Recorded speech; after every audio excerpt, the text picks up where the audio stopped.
One of the cornerstones of the United Nations is a commitment to global peace and security, and nowhere is that more evident than in the 14 peacekeeping missions the UN has deployed around the world.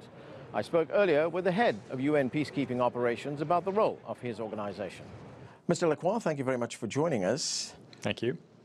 UN Peacekeeping Operations facing many challenges right now. The Secretary General of the United Nations outlined some of those channels. He said that the operations are under-equipped, underprepared and unready for the dangerous environments in which they work. How do you plan on fixing that?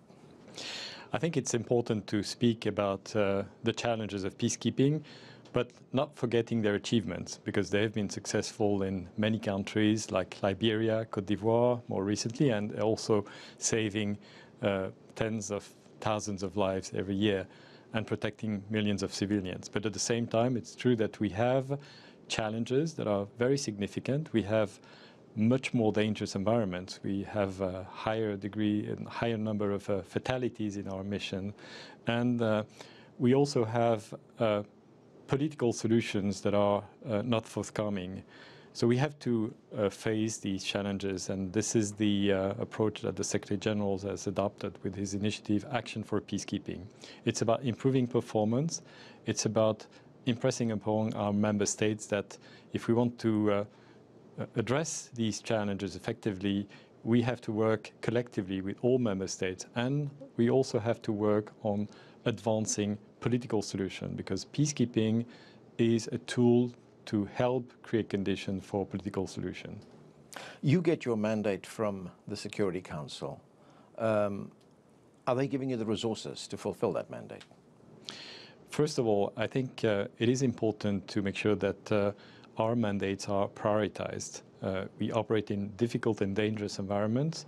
We have limited resources, so we have to focus on what we can do best, where peacekeeping can make a difference.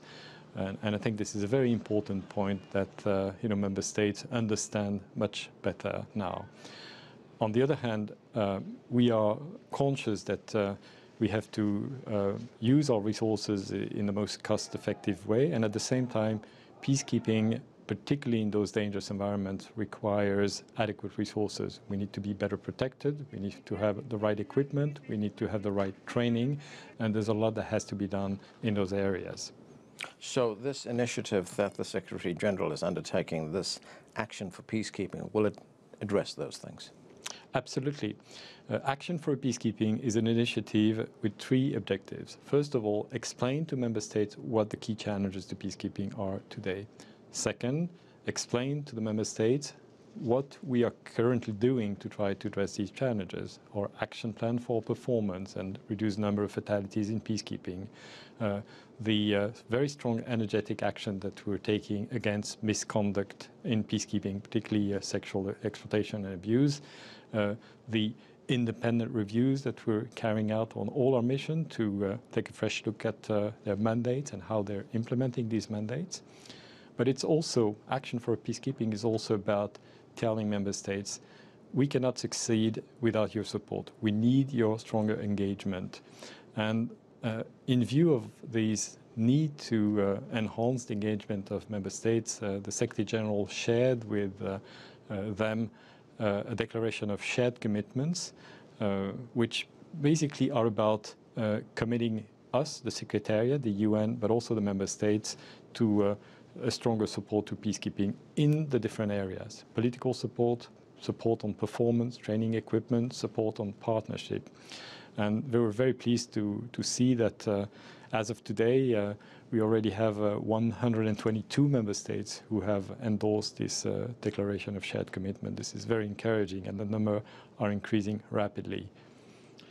I want to focus on one of those issues that you raised, and it's something that's been a lot in the news recently. The United Nations peacekeeping operations have been in the headlines, sometimes it seems for the wrong reasons, and that is these allegations of sexual abuse, violence, abuse against civilians.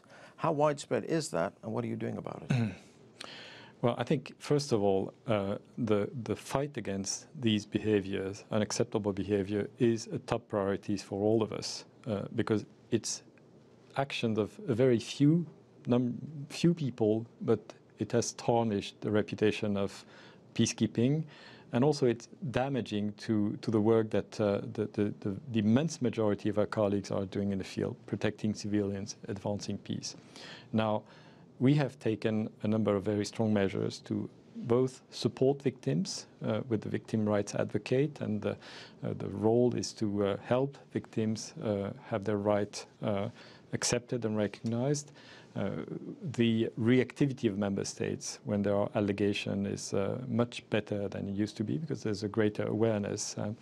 Indeed, in some cases, we have taken strong measures. In some cases, we have repatriated personnel or even whole contingents. And it is also important to note that today we're making very strong efforts to make sure that allegations are brought to our knowledge. Today you can report allegation to us at every mission level, even if you're not part of our mission, and this is completely anonymous. So we're in a better position, but at the same time, there's much more to be done. And also we count on the support of member states, particularly our troop contributing countries, because in the end, they are the one who have the responsibility to hold accountable those perpetrators. Right. Has there been accountability? What kind of response have you been getting from those countries that contribute troops to your operations? Well, there is a greater reactivity, first of all. It used to take 6 months on average for troop or police contributing countries to launch an investigation whenever there was allegation brought to their knowledge, and now it's down to 7 days. And many of our troop police contributing countries have investigating team embedded in their contingents.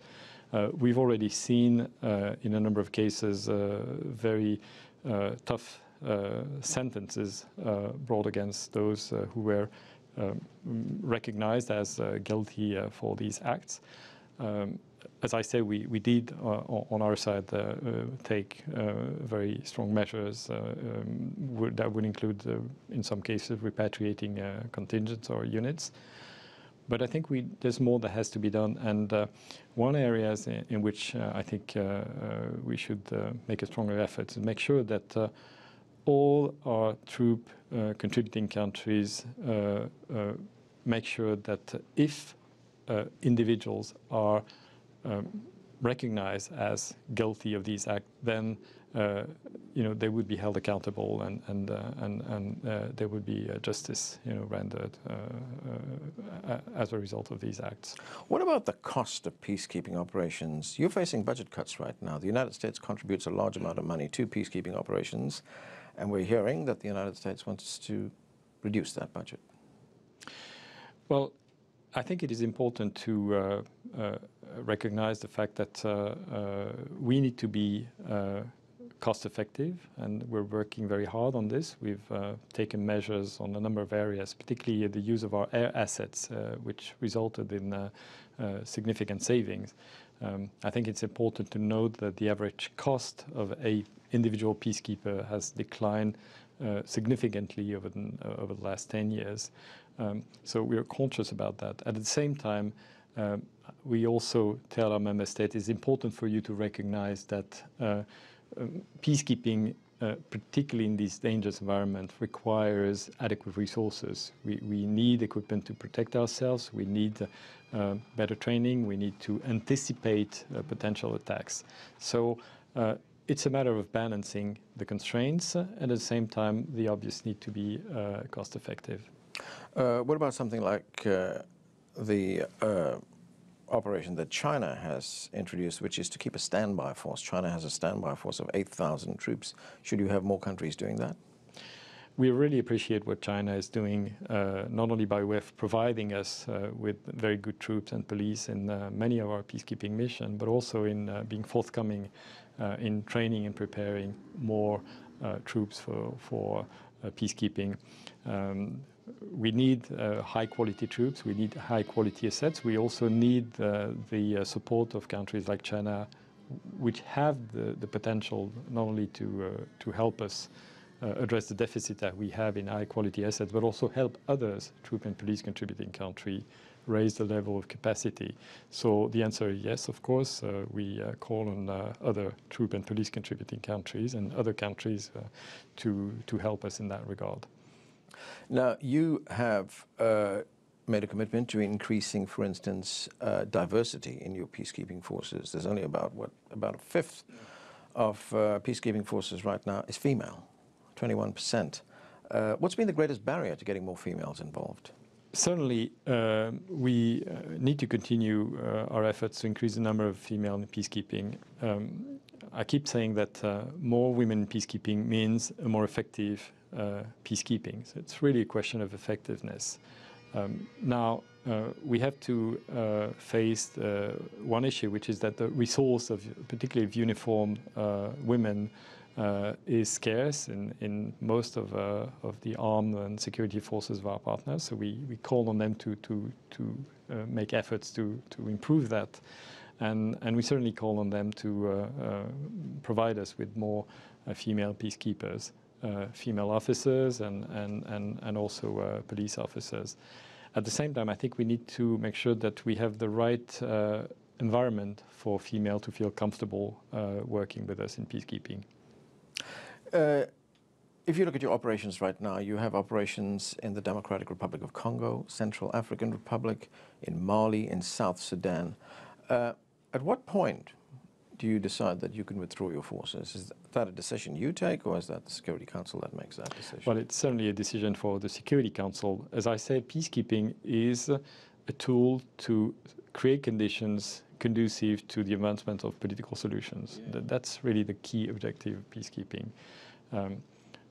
But another very important objective is to protect civilians. Yeah. So we have to make a determination, as far as we are concerned, whether we recommend adjustments in our peacekeeping operation, depending on the advancement of political solution, depending on the situation of the civilian population, and it very much has to do with the security environment. But in the end, it's for the Security Council to decide on that. Right, because the other challenge that you face, and we've heard this from the leader of South Sudan, Salvador Kiir, as well as Joseph Kabila at the DRC, who says that the UN is engaging through its peacekeeping forces in imperialism. Well, our peacekeeping operations are in support of the countries where we are deployed, and they're in support of the population and the return of peace to this country. We consider ourselves as partners to these countries. We usually have a very fluid and regular interaction with the host countries. We cannot work without the support and close cooperation with the host government. That's the way we approach peacekeeping. That's the rationale behind peacekeeping. Be supportive, be a partner for peace. Monsieur Lacroix, thank you very much for joining us. Thank you. And that's it for this special edition of The Heat. Stay tuned for more coverage across all our platforms, and for news all day, visit us at america.cgtn.com. I'm Anand at UN headquarters in New York. Thanks for being with us.